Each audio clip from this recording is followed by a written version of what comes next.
go-to when you make a stir fry, at least in this house it is. But I have some rice noodles and garlic.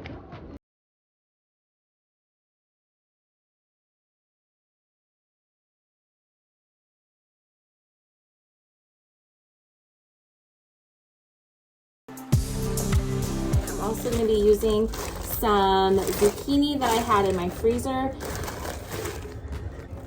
It's really freezer burnt, but once it gets in the skillet, no one would have noticed. Broccoli is my son's favorite vegetable, so I'm gonna include some of that, and I felt like it just needed more vegetables. So I'm gonna do a carrot. I also went ahead and took off this bigger portion of fat from each, thing that had a lot of fat. And I'm going to use this in the cooking process. I just wanted to make sure it was trimmed off before, I had it into pieces like this. It'll just be easier. It's harder to cut the fat off once it's already on, I feel like, once it's already cooked.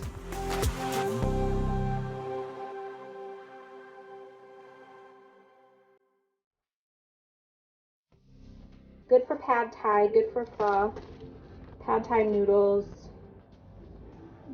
rice flour water. So yeah, rice noodles.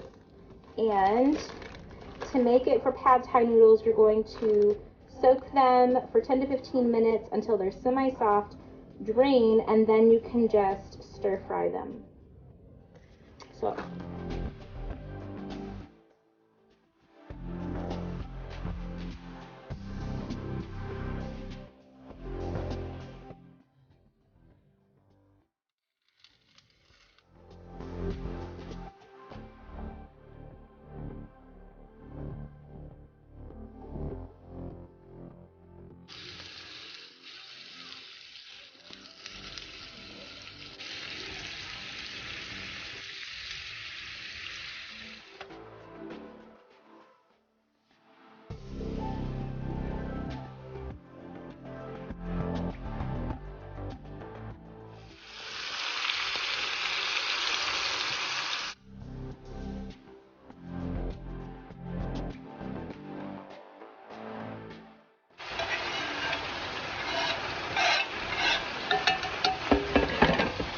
this is when it starts smelling so good. I just want you to be able to see the sear.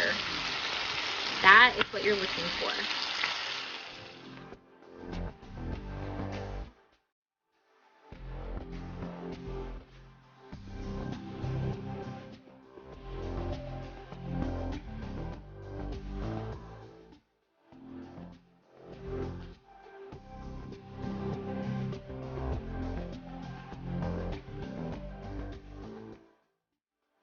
So we're just gonna let this hang out for a little bit, let it steam up some more.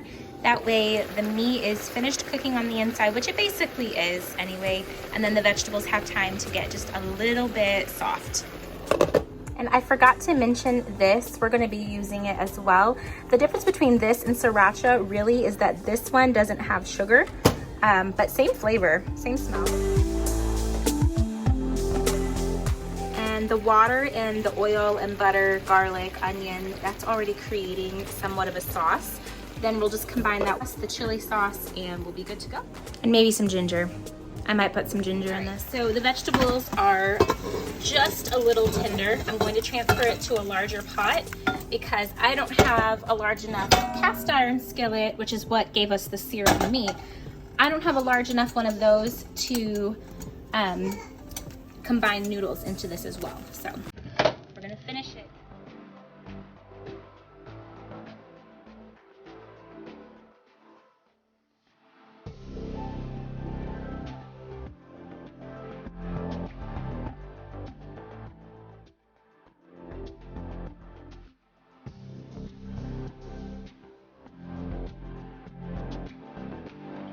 All right, maybe 3 spoons of this.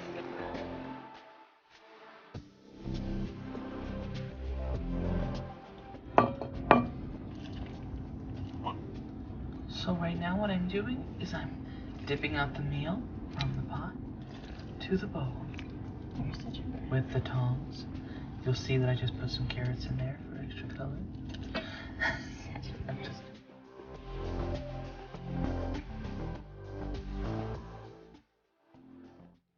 For the next dinner, everything was really easy because I was using a bunch of things that were already pre-cooked.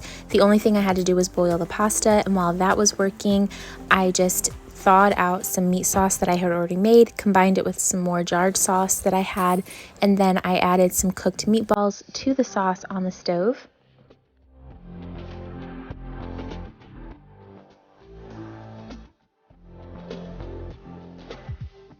I also had some random vegetables in my freezer that I wanted to use up, so I put those in the microwave. And then for some cheesy garlic bread, I had some leftover sauce from a pizza place, and then some old stale French bread that I went ahead and sliced off any parts that were bad, and then I completely covered it with that garlic butter sauce. After that was just a good helping of shredded mozzarella cheese. Stick it into the oven until it was bubbly. It was perfect.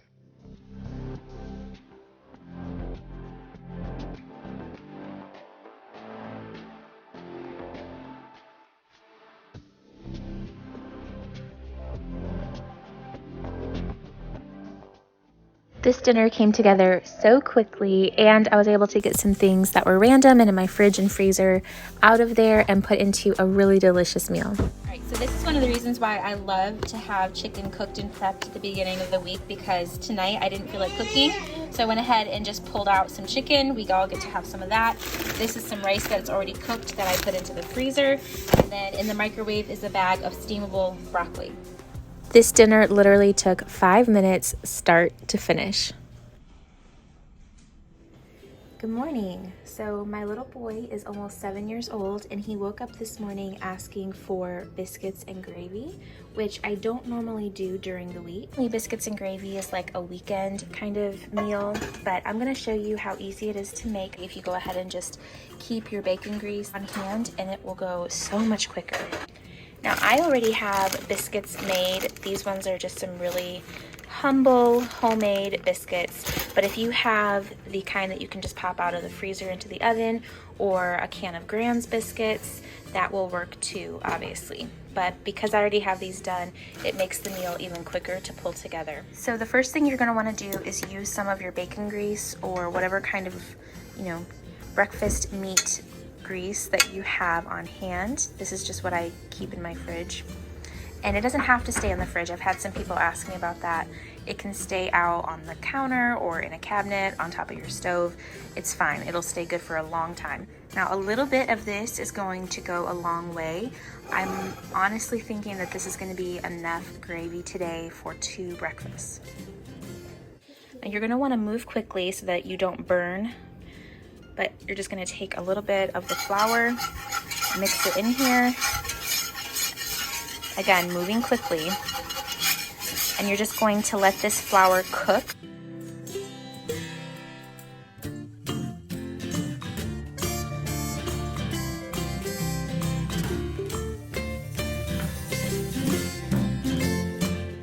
And you're going to want to use a whisk. I like to just go ahead and use a whisk from the very start, and you're going to season this before you add your milk. So just a little bit of salt and pepper.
As that cooks, it's going to thicken. So right now it's really thin, but don't worry about it. It is going to thicken up pretty quickly.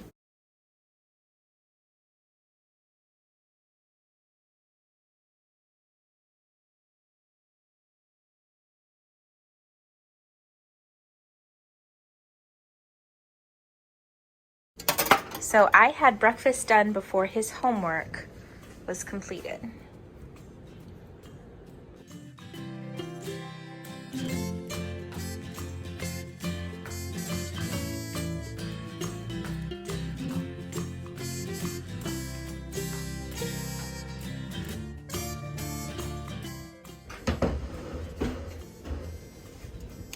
And then we still have some more gravy for tomorrow, along with the 2 biscuits that I didn't use. So then for tomorrow, he'll already have breakfast made as well. I'm just gonna go ahead and put all this gravy in here, and it microwaves really well. Don't worry about the biscuits getting soggy, because that's what happens with biscuits and gravy when they're fresh. So tomorrow this will be delicious for him, and I won't even have to worry about anything because he can microwave his own food.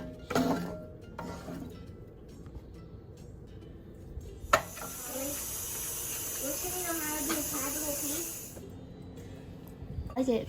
Yeah.